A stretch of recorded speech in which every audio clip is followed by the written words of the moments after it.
নির্মম অত্যাচার, নির্যাতন, গ্রেফতার, হত্যা, খুনের মাধ্যমে গণতন্ত্রকে ধ্বংস করে এবং এক দলীয় শাসন ব্যবস্থা চিরস্থায়ী করতে চেয়েছিল আওয়ামী শাসক গোষ্ঠী।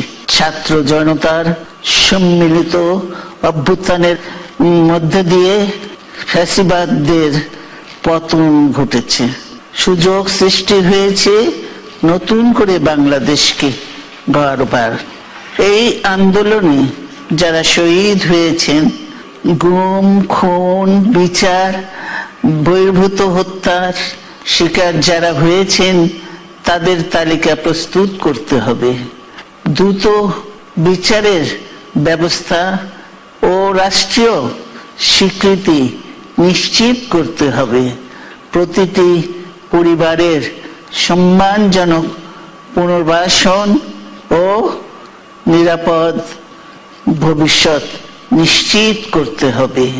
প্রিয় দেশবাসী, আমাদের সামনে যে সুযোগ সৃষ্টি হয়েছে নতুন করে গণতান্ত্রিক ব্যবস্থাকে প্রাতিষ্ঠানিক রূপ দেওয়ার, তা আমাদের দ্রুত সম্পন্ন করতে হবে। কর্মসংস্থান সৃষ্টি করতে হবে, জনগণের নিরাপত্তা নিশ্চিত করতে হবে। সর্বোপরি বাংলাদেশের স্বাধীনতা, সার্বভৌমত্বকে রক্ষা করতে হবে যে কোনো মূল্যে। বীরের এই রক্তস্রোত, মায়ের অশ্রুধারা যেন বৃথা না যায়, তা নিশ্চিত করতে হবে। ঐক্য বজায় রাখতে হবে।